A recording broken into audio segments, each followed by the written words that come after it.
Le silence était assourdissant dans cette salle, où j'avais orchestré ma plus grande victoire. Autour de moi, ces hommes qui se croyaient mes égaux quelques heures auparavant, gisaient maintenant dans leur certitude brisée. Leurs visages trahissaient cette réalisation amère. Ils venaient d'être complètement démantelés par quelqu'un qu'ils sous-estimaient. J'avais utilisé leurs propres ambitions comme des cordes pour les pendre, leur vanité comme des poignards pour les poignarder, leur peur comme des chaînes pour les enchaîner. Et le plus beau, ils avaient participé avec enthousiasme à leur propre destruction, convaincus qu'ils agissaient selon leur libre arbitre. Voilà la vraie nature du pouvoir. Faire danser les autres sur ta musique en leur faisant croire qu'ils choisissent les pas. Et toi, t'es-tu déjà trouvé dans une situation où tu as réalisé que tu n'étais qu'un pion sur l'échiquier de quelqu'un d'autre? Où tu as compris que tes décisions, que tu croyais si personnelles, avaient été subtilement guidées par une main invisible? Je suis Nicolas Machiavel, et ce que je vais te révéler aujourd'hui transformera à jamais ta compréhension des rapports humains. Mais attention, une fois que tu auras goûté à ces vérités, tu ne pourras plus jamais regarder le monde avec les mêmes yeux naïfs. Tu verras les ficelles partout. Tu comprendras les jeux cachés. Tu découvriras que la manipulation n'est pas l'exception, mais la règle absolue de toute interaction humaine. La première loi que je vais te confier est celle-ci. Les hommes ne sont pas gouvernés par leurs pensées, mais par leurs émotions. Et celui qui maîtrise les émotions d'autrui maîtrise l'homme tout entier. Cette vérité, je l'ai découverte en observant les cours, les places publiques, les alcôves du pouvoir. Partout, la même comédie se répète. Les hommes croient raisonner quand ils ne font que justifier ce que leur cœur a déjà décidé.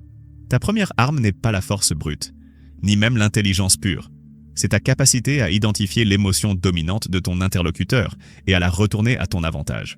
L'orgueil du vaniteux, la peur du lâche, la cupidité de l'ambitieux, la mélancolie du nostalgique. Chaque émotion est une porte dérobée vers l'âme de l'autre. Et une fois que tu es entré, tu peux remanier l'architecture intérieure selon tes désirs. Mais voici le piège dans lequel tombent les apprentis manipulateurs.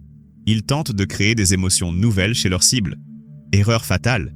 Les émotions ne se créent pas, elles se révèlent, s'amplifient, se détournent. L'art véritable consiste à faire vibrer les cordes qui existent déjà, pas à en installer de nouvelles. Observe attentivement. Quand quelqu'un te parle, il te révèle involontairement ses failles. Le sujet sur lequel il s'attarde trop longtemps, le ton qui change subtilement, le regard qui se détourne. Ces micro-signaux sont plus précieux que tous les aveux qu'il pourrait te faire, car l'homme se trahit toujours quand il croit se révéler. La deuxième loi fondamentale découle naturellement de la première. La vérité n'a de pouvoir que si elle sert tes intérêts. Les faibles croient que la vérité a une valeur intrinsèque, qu'elle doit être dite pour elle-même. Quelle naïveté! La vérité est un outil, rien de plus. L'homme de pouvoir ne se demande jamais si quelque chose est vrai ou faux. Il se demande si cette chose lui sera utile ou nuisible. Cela ne signifie pas mentir constamment. Le mensonge permanent est l'arme des amateurs. Non, la vraie maîtrise consiste à tisser vérité et mensonge, de telle sorte que ton interlocuteur ne puisse plus distinguer l'un de l'autre. Tu dis la vérité quand elle te renforce, tu mens quand elle t'affaiblit, et surtout, tu laisses l'autre deviner quand tu veux qu'il se trompe. Car voici un secret que peu comprennent. Les hommes préfèrent les conclusions auxquelles ils arrivent seuls, à celles qu'on leur impose. Laisse ton adversaire découvrir par lui-même les vérités qui t'arrangent. Il les défendra alors avec une conviction que tu n'aurais jamais pu lui insuffler directement. L'art suprême du manipulateur n'est pas de convaincre, mais de faire découvrir. Parlons maintenant de ce que j'appelle la règle de l'asymétrie émotionnelle. Cette règle stipule que dans toute relation de pouvoir, celui qui contrôle ses émotions domine celui qui en est esclave. Simple en apparence, redoutable dans l'application. Car il ne s'agit pas de devenir froid ou insensible. Ce serait se priver d'un formidable levier de compréhension des autres. Il s'agit de créer une distance stratégique entre tes émotions et tes actions. Quand ton adversaire est en colère, tu restes calme et tu uses de sa colère contre lui. Quand il est euphorique, tu modères et tu profites de son manque de vigilance. Quand il désespère, tu insuffles juste assez d'espoir pour qu'il reste dans ton jeu. Tu deviens le chef d'orchestre de sa symphonie émotionnelle, pendant qu'il se croit le compositeur. Cette transmutation n'est possible que si tu acceptes une vérité que beaucoup refusent. Tu n'es pas tes émotions. Elles passent en toi comme les nuages dans le ciel, mais le ciel demeure. Cette distance intérieure te donne un avantage décisif sur tous ceux qui s'identifient à leurs états d'âme passagers. Approfondissons maintenant le principe de la manipulation par l'absence. Les faibles croient qu'il faut toujours être présent pour exercer son influence. Quelle erreur! Souvent, c'est ton absence qui travaille le plus efficacement pour toi. Quand tu disparais au bon moment, tu crées un vide que l'autre s'empresse de combler avec ses propres projections, ses inquiétudes, ses fantasmes. L'absence crée le manque et le manque génère le désir. Mais ce n'est pas tout. L'absence te permet aussi d'observer de loin les véritables réactions de tes cibles, débarrassées du masque qu'elles portent en ta présence. Cette stratégie fonctionne parce qu'elle exploite une faiblesse fondamentale de l'esprit humain. Nous accordons plus de valeur à ce qui nous échappe qu'à ce qui nous est acquis. Parlons maintenant de ce que j'appelle l'effet miroir. Chaque homme porte en lui une image idéale de ce qu'il voudrait être. L'homme de pouvoir apprend à identifier cette image idéale et à s'y conformer temporairement pour gagner la confiance de sa cible. Il ne s'agit pas de flatterie grossière, mais d'incarner furtivement l'idéal secret de l'autre, de devenir le reflet de ses aspirations les plus profondes. Quand un homme se reconnaît en toi, il ne peut plus te considérer comme un ennemi. Tu deviens une extension de lui-même. Une fois que tu as gagné cette identification, tu peux lentement modifier l'image que tu renvoies, entraînant ainsi ton interlocuteur dans la direction que tu souhaites. Il te suivra sans s'en apercevoir, croyant suivre sa propre évolution naturelle. Venons-en maintenant à une loi plus sombre mais incontournable, la gestion de la culpabilité d'autrui. La culpabilité est l'une des émotions les plus puissantes et les plus malléables qui soient.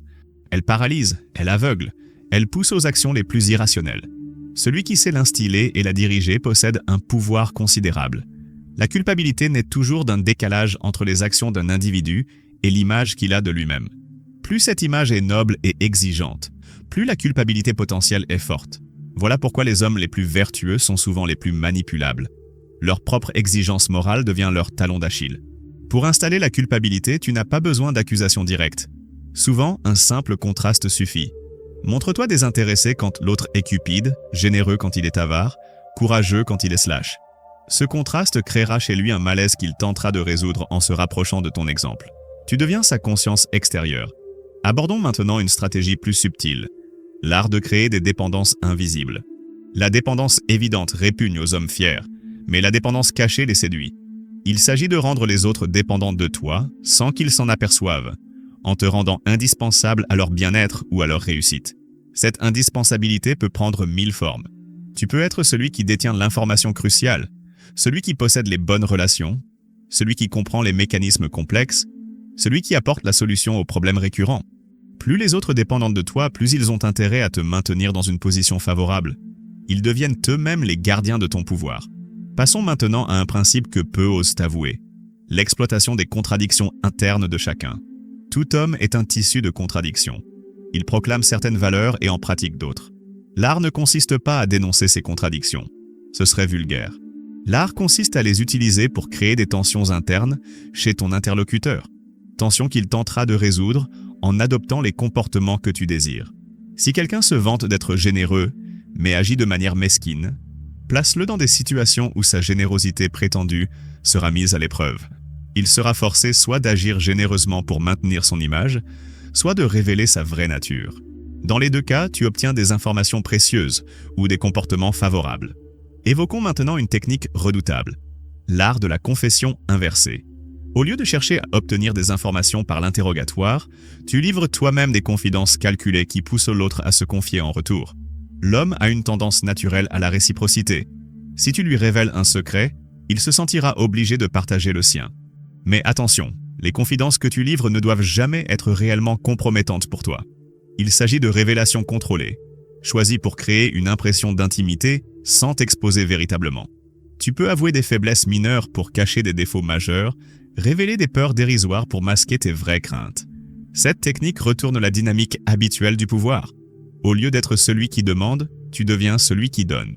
Cette générosité apparente désarme les défenses naturelles de ton interlocuteur et l'incite à baisser sa garde. Abordons maintenant l'un des aspects les plus délicats de l'art du pouvoir, la gestion de tes propres émotions négatives. Même l'homme le plus maître de lui éprouve parfois colère, frustration, découragement, peur. Le danger mortel serait de les laisser transparaître au mauvais moment. Mais réprimer totalement ces émotions serait une erreur. Elles contiennent des informations précieuses. L'art consiste à les accueillir, les analyser, puis les transmuter en énergie stratégique. Ta colère peut devenir détermination froide. Ta peur peut devenir prudence calculée. Ta frustration peut devenir motivation pour améliorer ta stratégie. Pour réussir cette alchimie intérieure, tu dois développer ce que j'appelle la double conscience. Une partie de toi vit l'émotion, l'autre l'observe et l'analyse. Cette seconde conscience reste toujours froide et calculatrice, même quand la première est en ébullition. Parlons maintenant d'une stratégie avancée, l'art de créer des alliances temporaires avec tes ennemis. Cette idée choque les esprits simplistes qui voient le monde en noir et blanc, mais la réalité du pouvoir est infiniment plus nuancée. Tes ennemis d'aujourd'hui peuvent être tes alliés de demain, et inversement. L'essentiel est de ne jamais confondre alliance tactique et réconciliation sentimentale. Tu peux t'allier temporairement avec quelqu'un tout en gardant parfaitement en mémoire vos griefs mutuels. Ces alliances paradoxales sont souvent plus solides que les amitiés traditionnelles, car elles reposent sur un calcul rationnel plutôt que sur des sentiments volatiles. De plus, s'allier temporairement avec un ennemi te donne accès à ses méthodes, à ses réseaux, à sa façon de penser. Tu peux ainsi mieux comprendre ses forces et ses faiblesses pour les futures confrontations. L'alliance devient une forme d'espionnage légitimé. Explorons maintenant une dimension souvent négligée, l'importance du timing dans toutes tes actions. La même action accomplie au mauvais moment peut être désastreuse, tandis qu'une action médiocre, parfaitement timée, peut avoir des effets extraordinaires. Le timing est l'art de surfer sur les forces naturelles, plutôt que de lutter contre elles. Pour maîtriser le timing, tu dois développer une sensibilité extrême au rythme caché des situations et des individus. Chaque personne a ses moments de force et ses moments de faiblesse, ses périodes d'ouverture et ses phases de fermeture. L'homme qui sent intuitivement quand les circonstances sont mûres pour l'action, sait attendre que tous les éléments soient alignés. Puis il frappe avec une précision chirurgicale. Abordons maintenant un principe fondamental. L'art de contrôler l'information sans en avoir l'air. L'information est le véritable pouvoir, mais celui qui semble la monopoliser s'attire méfiance et hostilité. L'art consiste à contrôler les flux d'informations de manière invisible, en te positionnant naturellement sur les canaux de communication. Pour y parvenir, deviens celui vers qui les autres se tournent naturellement pour partager leurs nouvelles, leurs inquiétudes, leurs découvertes. Cultive une réputation de confidentialité et de compréhension qui pousse les gens à se confier à toi. Parallèlement, maîtrise l'art de la diffusion sélective. Les informations que tu redisposes ne doivent jamais pouvoir être retracées jusqu'à toi. Cette maîtrise des flux informationnels te permet de façonner subtilement les perceptions et les opinions. Tu peux accélérer certaines rumeurs, en freiner d'autres, créer des associations d'idées favorables à tes projets. Tu deviens l'architecte invisible de l'opinion publique dans ton environnement. Évoquons maintenant une technique particulièrement subtile, l'art de la prophétie auto-réalisatrice. Il s'agit d'énoncer des prédictions qui, par le simple fait d'être énoncées, ont plus de chances de se réaliser. Cette technique exploite le pouvoir de suggestion et la tendance humaine à valider inconsciemment les attentes des autres. Quand tu affirmes avec conviction qu'une personne agira d'une certaine manière, tu influences subtilement son comportement dans cette direction. Elle tentera soit de valider ta prédiction pour ne pas te décevoir, soit de la contredire, mais de manière prévisible. Plus subtil encore, en prédisant les actions des autres, tu peux les amener à révéler leurs véritables intentions. Parlons maintenant de l'importance capitale de savoir perdre avec grâce quand c'est nécessaire. Savoir perdre une bataille pour gagner la guerre est l'une des compétences les plus importantes du stratège. Une défaite gracieuse peut t'apporter plusieurs avantages. Elle endort la méfiance de tes adversaires, génère souvent de la sympathie et te permet d'observer les véritables rapports de force. Pour perdre efficacement, tu dois identifier les batailles qui ne valent pas d'être menées et celles où ta défaite peut être stratégiquement profitable. L'art de la défaite tactique demande un grand contrôle de ton ego. Tu dois pouvoir accepter l'humiliation temporaire pour un bénéfice futur. Abordons maintenant l'art délicat de gérer tes propres succès. Paradoxalement, la victoire peut être plus dangereuse que la défaite car elle engendre complaisance, jalousie et relâchement. Ne jamais savourer publiquement tes victoires. La célébration visible humilie les vaincus et inquiète les spectateurs. Reste sobre dans le triomphe, partage immédiatement les fruits de tes succès et utilise tes victoires pour préparer les suivantes. Évoquons maintenant une dimension cruciale, l'art de créer et de maintenir ton mythe personnel. Dans un monde où les perceptions comptent autant que les réalités, celui qui contrôle son image contrôle une part importante de son destin. Ton mythe personnel doit s'appuyer sur des éléments réels, mais en les amplifiant judicieusement. Cette construction mythique passe autant par ce que tu révèles que par ce que tu caches. Le mystère nourrit la légende, plus sûrement que la transparence. Laisse les autres imaginer tes motivations profondes, tes capacités cachées, tes projets secrets. Leurs fantasmes serviront ton image mieux que n'importe quelle révélation. Passons maintenant à une stratégie avancée, l'exploitation des cycles naturels de l'attention et de l'émotion humaine. Les hommes passent par des phases de vigilance et de relâchement, d'enthousiasme et de lassitude. Celui qui comprend ces rythmes peut les exploiter magistralement. Observe attentivement les cycles de tes interlocuteurs. Adapter ton approche à ces rythmes naturels multiplie ton efficacité. Plus subtilement encore, tu peux créer artificiellement certains cycles pour conditionner les réactions de tes cibles. Cette maîtrise des cycles te permet d'anticiper les moments de faiblesse de tes adversaires. Abordons maintenant l'art délicat de la flatterie intelligente. La flatterie grossière répugne aux esprits évolués, mais la flatterie subtile peut désarmer les plus méfiants. Au lieu de complimenter directement, fais découvrir à l'autre ses propres qualités à travers tes réactions apparemment spontanées. Cette flatterie indirecte est infiniment plus puissante, car elle s'appuie sur l'expérience vécue plutôt que sur des mots. L'homme se convainc lui-même de sa valeur à travers les situations que tu orchestres, et cette autoconviction est plus durable que n'importe quelle louange extérieure. Explorons maintenant une technique redoutable. L'art de retourner les forces adverses à ton avantage. Au lieu de lutter frontalement contre une opposition, tu peux souvent la détourner vers tes propres objectifs. Cette approche économise ton énergie tout en utilisant celle de tes adversaires. Accueille la critique, analyse-la, puis utilise ces éléments valides pour améliorer ta position. Tes critiques deviennent ainsi involontairement tes conseillers. Cette méthode déstabilise profondément tes adversaires, qui s'attendaient à te voir réagir défensivement. Mais voici où cette technique devient vraiment redoutable.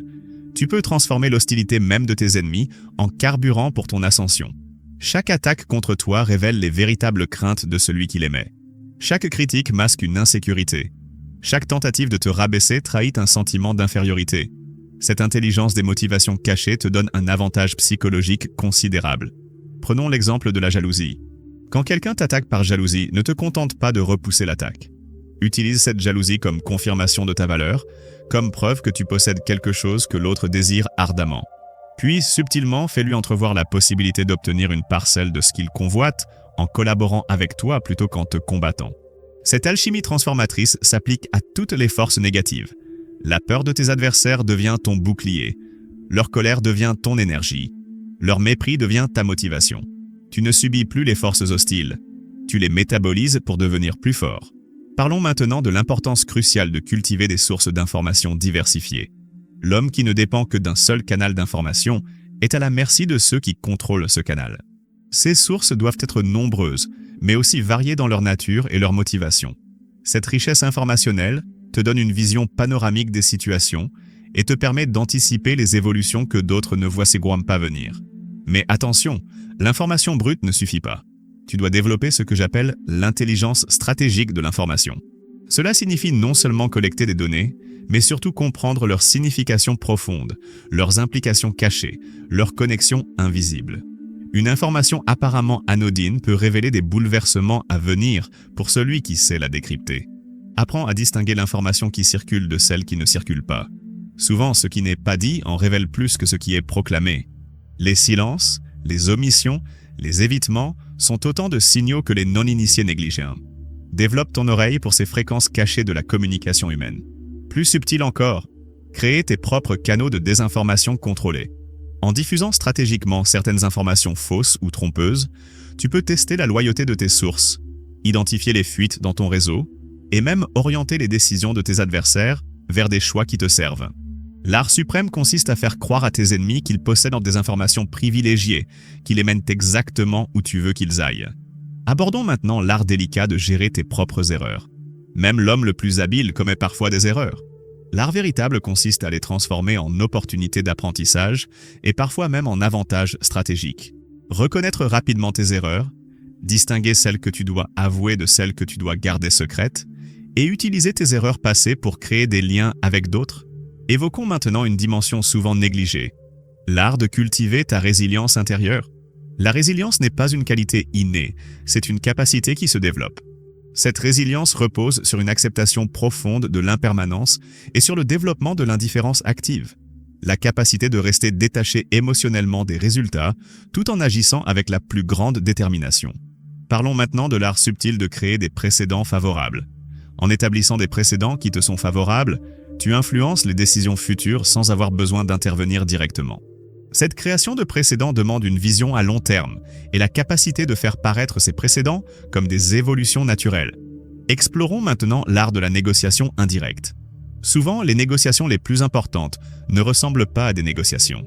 Elles se déroulent à travers des conversations apparemment anodines, des gestes symboliques, des signaux subtils. Cette approche indirecte évite les postures défensives et permet d'aborder des sujets sensibles sans créer de tensions ouvertes. Parlons maintenant de l'art de créer et d'entretenir des réseaux d'influence durables. Un réseau efficace crée des synergies entre ses différents membres et génère une puissance collective supérieure à la somme de ses parties. Pour construire un tel réseau, identifie les personnes qui possèdent des ressources complémentaires aux tiennes et crée des liens non seulement entre toi et chaque membre, mais aussi entre les membres eux-mêmes. Abordons maintenant une technique particulièrement subtile, l'art de la séduction intellectuelle. Il s'agit de captiver par la puissance et l'originalité de ta pensée. Pour séduire intellectuellement, développe ta capacité à percevoir les connexions cachées entre des phénomènes apparemment distincts, cultive ton art de la formule frappante et développe ta capacité à poser les bonnes questions plutôt qu'à donner toutes les réponses. Évoquons maintenant l'importance cruciale de savoir quand et comment disparaître. La sortie de scène est souvent plus délicate que l'entrée, et une retraite mal négociée peut détruire tous les acquis précédents.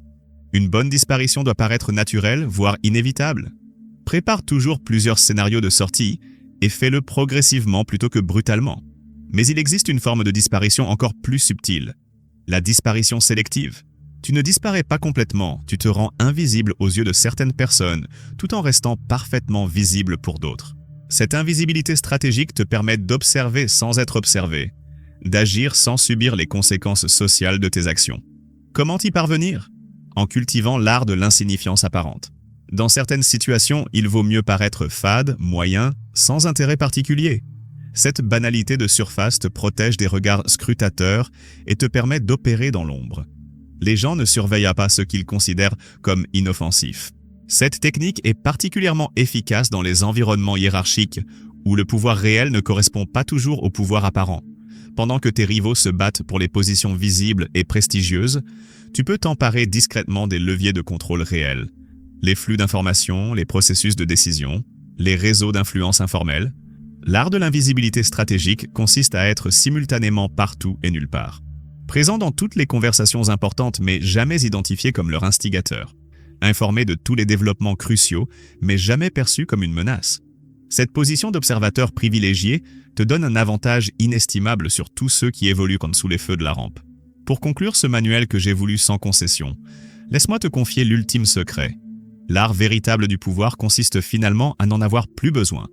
Quand tu maîtrises parfaitement tous ces principes, tu découvres que ton vrai pouvoir réside dans ta liberté intérieure. Toutes ces stratégies ne sont que des échafaudages temporaires. L'homme véritablement puissant n'a plus besoin de manipuler constamment, car sa simple présence suffit à orienter les événements. Cette liberté ultime ne signifie pas abandon de la vigilance. Elle signifie que tu agis désormais par choix, plutôt que par nécessité, par plaisir du jeu, plutôt que par angoisse de perdre. Mais attention, cette sagesse ne s'acquiert qu'après avoir parfaitement maîtrisé toutes les techniques que je t'ai révélées. On ne transcende que ce qu'on a d'abord totalement assimilé. L'innocence retrouvée n'a rien de commun avec l'innocence originelle. Et voici peut-être la révélation la plus troublante de toutes. Une fois que tu auras intégré ces enseignements, tu ne pourras plus jamais revenir à ton ancienne naïveté. Tu verras la manipulation partout parce qu'elle est effectivement partout. Tu reconnaîtras les stratégies de pouvoir dans chaque interaction sociale, même les plus anodines. Cette lucidité nouvelle peut être à la fois libératrice et accablante. Certains de mes disciples m'ont confié leur nostalgie de l'époque où ils ne voyaient pas les fils qui agitent les marionnettes humaines. Il y a une beauté dans l'innocence, une paix dans l'ignorance que la connaissance du pouvoir détruit à jamais. Mais cette mélancolie passagère est le prix de la liberté véritable. Car comprendre les mécanismes de la manipulation, c'est s'en affranchir partiellement. Tu ne peux plus être manipulé aussi facilement quand tu reconnais les techniques employées contre toi.